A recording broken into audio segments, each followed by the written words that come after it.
Chapter 24 of Beyond the Rocks, a love story by Elinor Glyn. Theodora was greatly interested in Beechley. To her, the home of her fathers was full of sentiment, and the thought that her grandfather had ruled there pleased her. How she would love and cherish it were it her home now. Every one of these fine things must have some memory. Then the pictures of as far back as she could remember came to her, and she saw again their poor lodgings in the cheap foreign towns and their often scanty fare. And with a fresh burst of love and pride in him, she remembered her father's invariable cheerfulness and gaiety in such poverty, and after he had been used to this.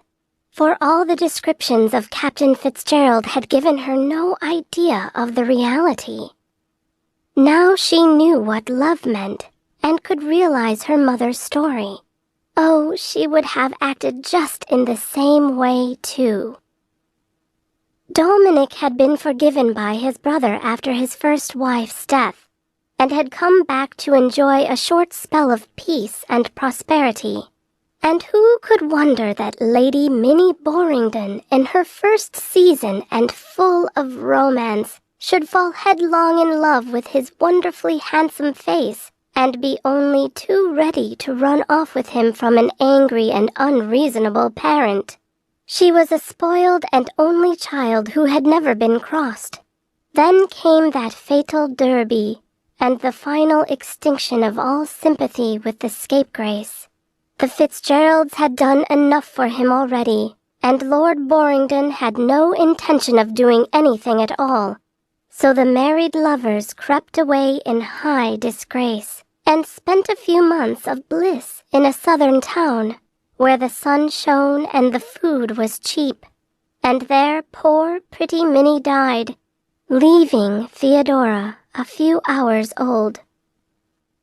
And now at Beechley, Theodora looked out of her window on the north side.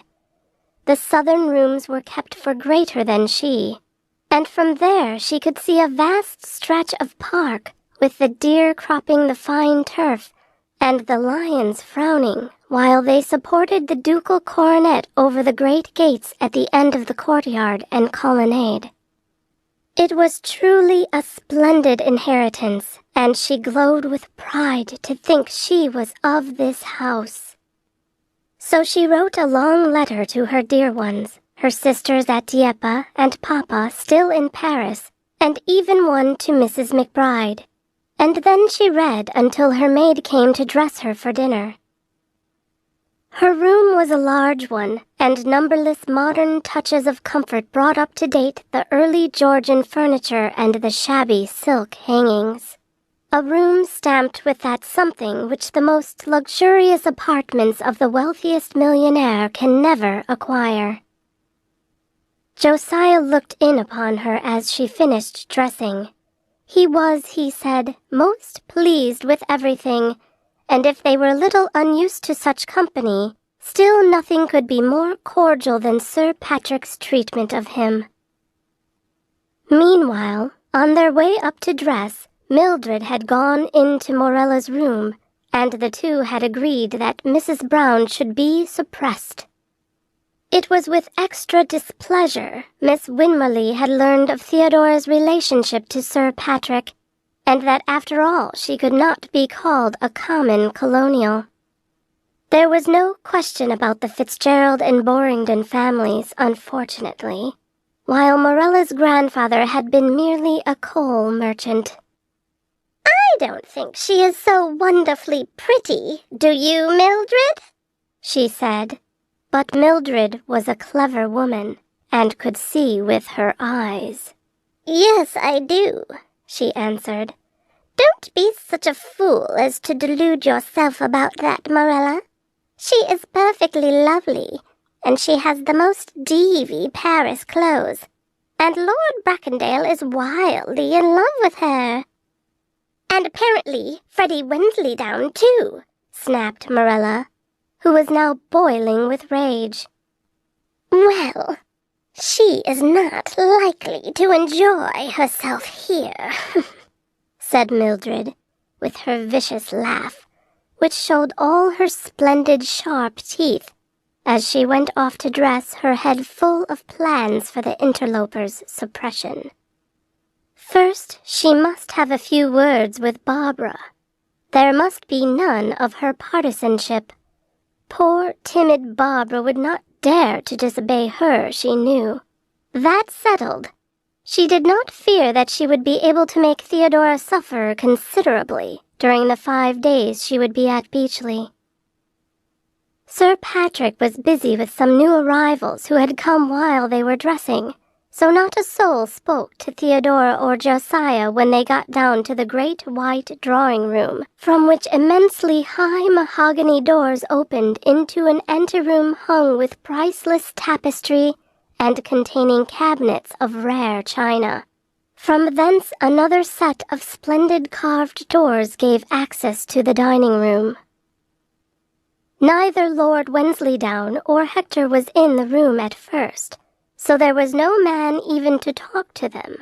Lady Ada had not introduced them to anyone, and there they stood, Josiah ill at ease and uncomfortable, and Theodora quite apparently unconscious of neglect, while she looked at a picture. All the younger women were thinking to themselves, "Who are these people? We don't want any strangers here poaching on our preserves. And what perfect clothes, and what pearls! Why on earth did Ada ask them?" And soon the party was complete, and Theodora found herself going in to dinner with her cousin Pat, who arrived upon the scene at the very last minute, having come from Oxford by a late train. Mildred had taken care that neither Lord Wensleydowne or Hector should be anywhere near Theodora. She had secured Lord Bracondale for herself, and did her best all through the repast to fascinate him. And while he answered gallantly and paid her the grossest compliments, she knew he was laughing in his sleeve all the time, and it made her venom rise higher and higher. Patrick Fitzgerald, the younger, was a dissipated, vicious youth, with his mother's faded coloring and none of the Fitzgerald charm.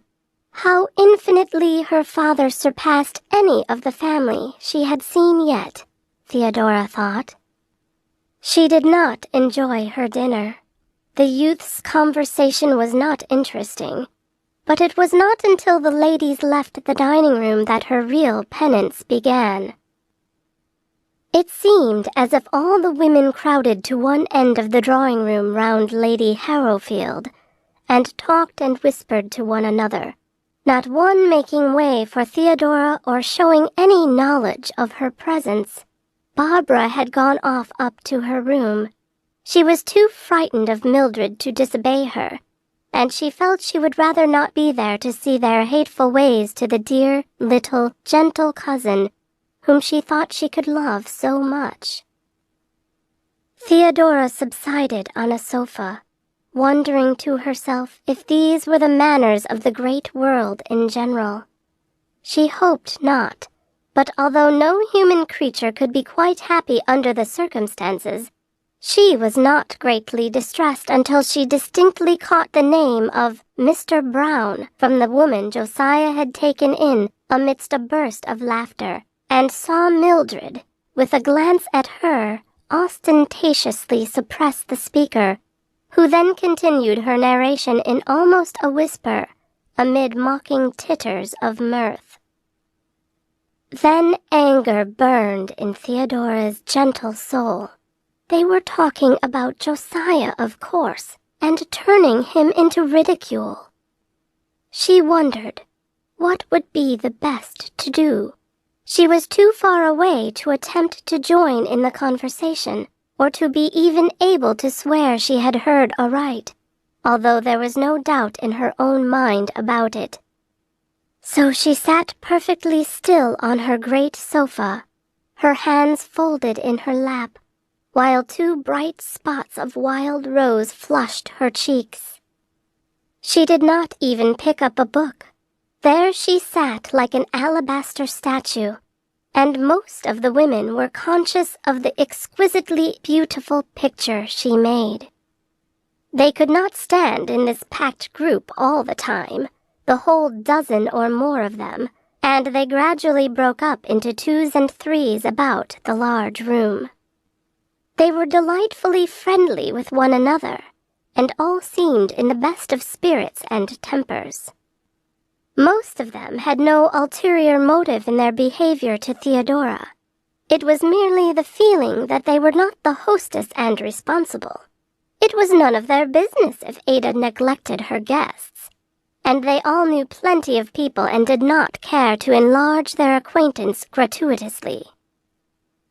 So when they came in from the dining room, more than one of the men understood the picture they saw of the beautiful, little, strange lady seated alone, while the other women chatted together in groups.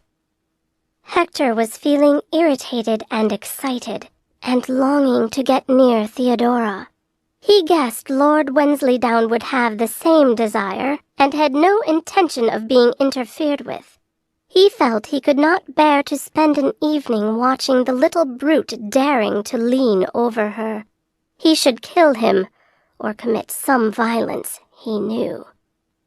Thus Prudence, which at another time would have held him, would have made him remember what was best for her among this crowd of hostile women, flew to the winds.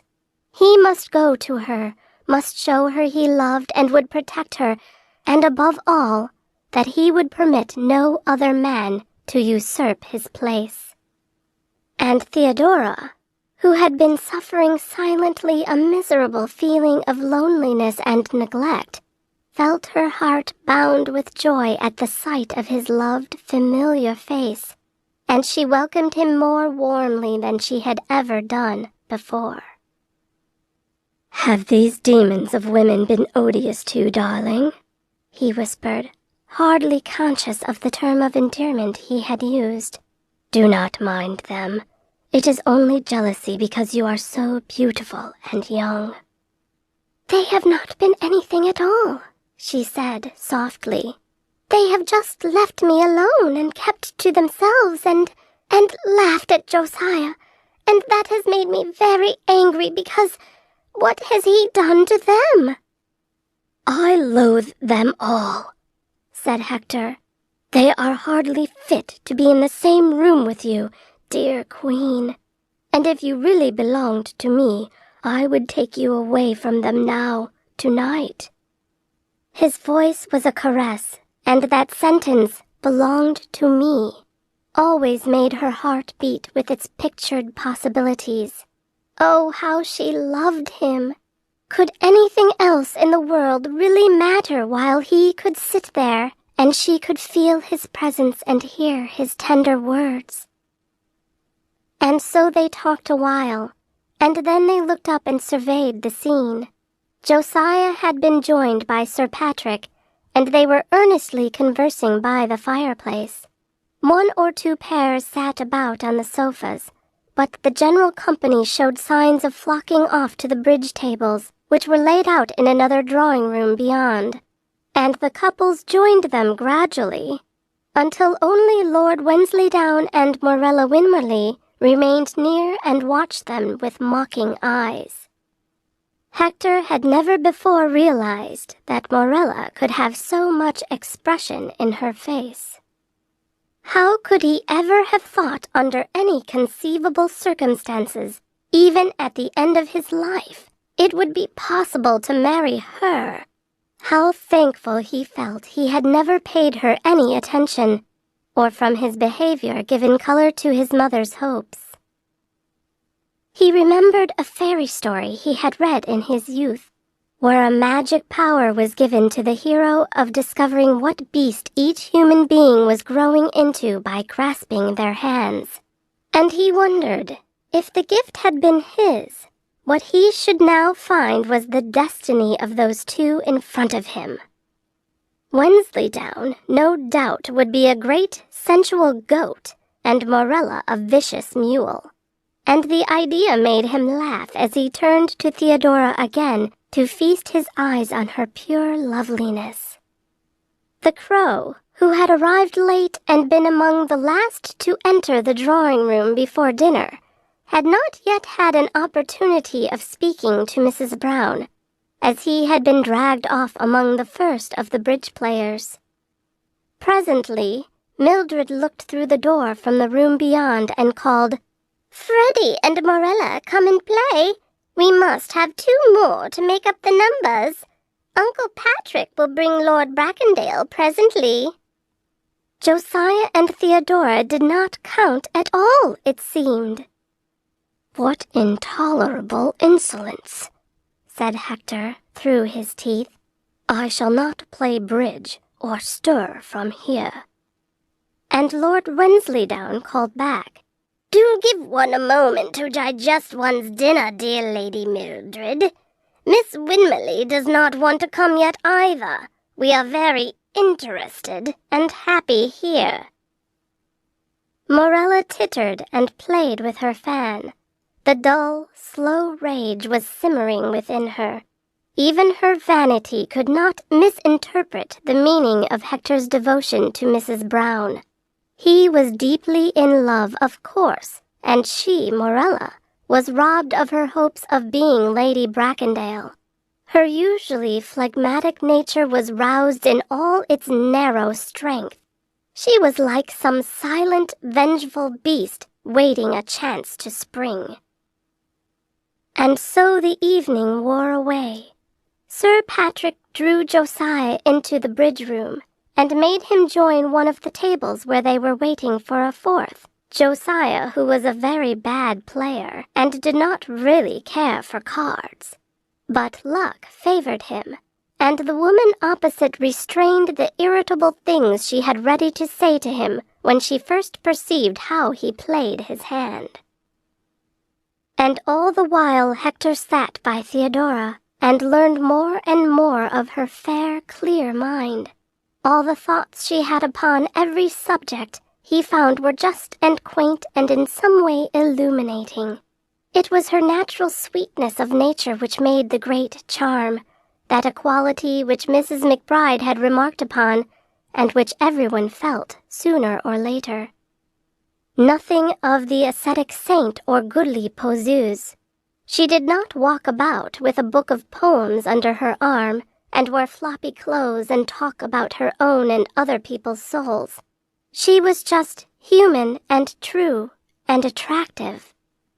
Theodora had perhaps no religion at all from the orthodox point of view, but had she been a Mohammedan or Confucian or Buddhist, she would still have been Theodora, full of gentleness and goodness and grace.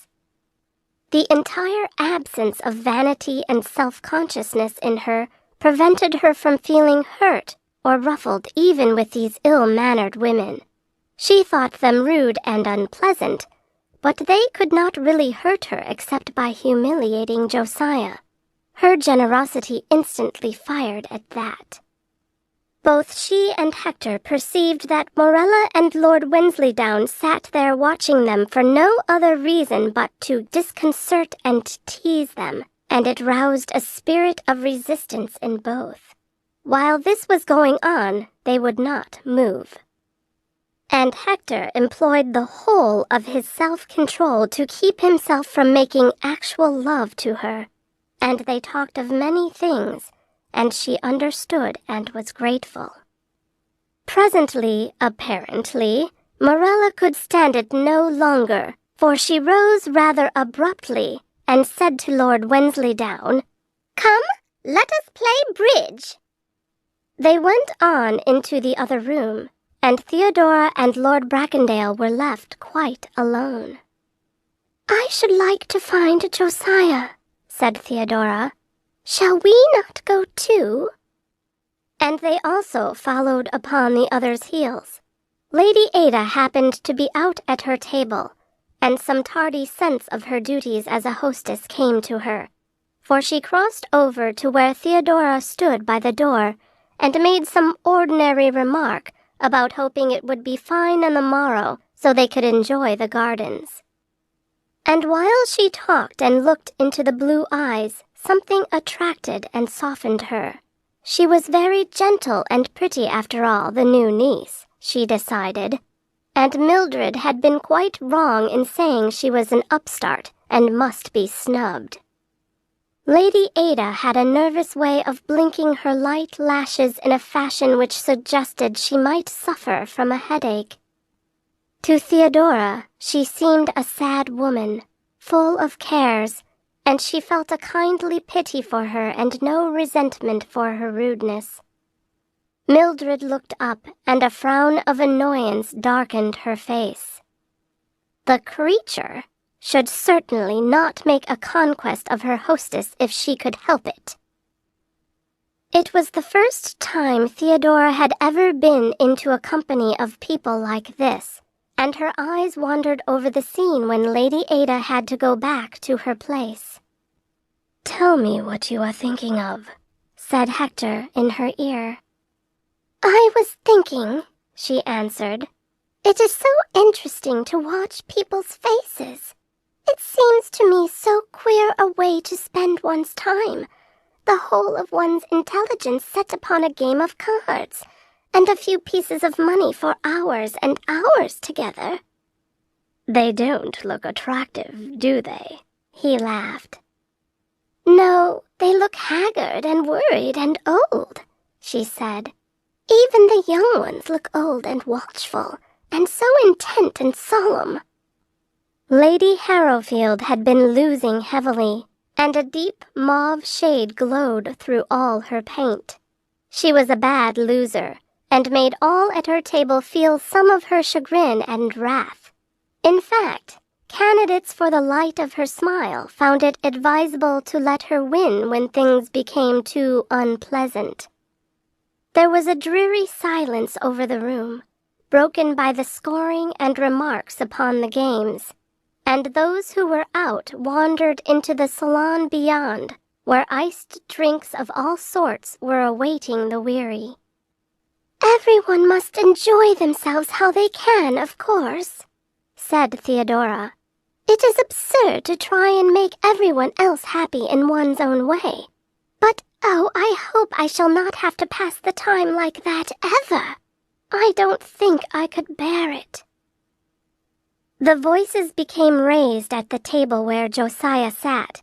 He had made some gross mistake in the game, and his partner was feeling fretful over it. Her complaints amounted to real rudeness when the counting began. She had lost 20 pounds on this rubber, all through his last foolish play. She let it be known. Josiah was angry with himself and deeply humiliated. He apologized as well as he could, but to no purpose with the wrathful dame. And Theodora slipped behind his chair and laid her hand upon his shoulder in what was almost a caress, and said in a sweet and playful voice, "You are naughty, stupid fellow, Josiah, and of course you must pay the losses of both sides to make up for being such a wicked thing." And she patted his shoulders and smiled her gentle smile at the angry lady, as though they were children playing for counters or sweets, and the 20 pounds was a nothing to her husband, as indeed it was not. Josiah would cheerfully have paid 100 to finish the unpleasant scene. He was intensely grateful to her, grateful for her thought for him and for her public caress.